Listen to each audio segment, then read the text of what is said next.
Okay, so in this video, we're going to import a base map using the National Agricultural Imagery Program data. They have data for the entire lower 48 states. So it's a good option for aerial imagery, and because it's a government data set, it's not subject to some of the same terms that the Google data are. And so we're going to go ahead and use that and get that imported into QGIS. And then we'll go from there as far as getting the layers we're going to use to make our map. So I'm going to click on this button up here, which is to the data source manager. And I want to add a WMS server, which is right here. And I want to add a new server. Now, this information I need to get from the NAEP website. And so I'll show you how we can get that. Here I am. I'm going to go back to this again. And so I'm going to Google NAEP REST services. And I have this folder NAEP. Here's the URL at the top of the page. If I click on that, it gives me a list of imagery for each state. The data I'm working with are in Utah, so I'm going to select Utah. And this is for the year 2016, and it's 1 meter resolution. And then this WMS at the top, this link is what I want, so I'm going to right click. I'm going to copy the link address. I'm going back to QGIS. I'm going to put the URL here.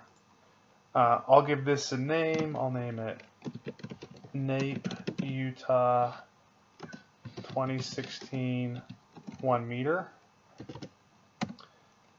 And you can keep the defaults here the same. We don't need any authentication for the server. And so we'll say OK. And now you can see this shows up here. And it's in my dropdown. I also have a NAEP Utah. This is the one we just added. I want to select PNG here. The default might be TIFF. The TIFF will display 4 bands, and you'll see some weird transparency. If you use PNG, only 3 bands, the red, green, and blue are displayed, and you'll get a better picture. So I'm going to go ahead and select PNG, and then I'm going to click Add. It's going to prompt me now for a coordinate system. We can access this here. It's the spatial reference, this 3857. That's going to be the EPSG number, and so that's what we're going to use.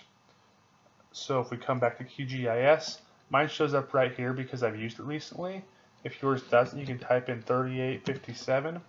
You can see this is WGS84 pseudo Mercator. So we'll select that projection. We'll click OK.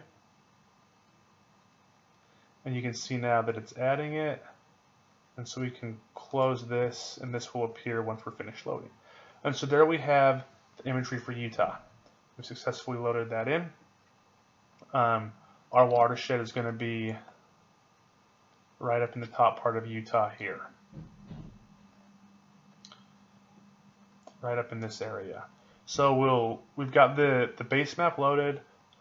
We'll come back and add in the other data that we're going to use and start exporting that to make our map.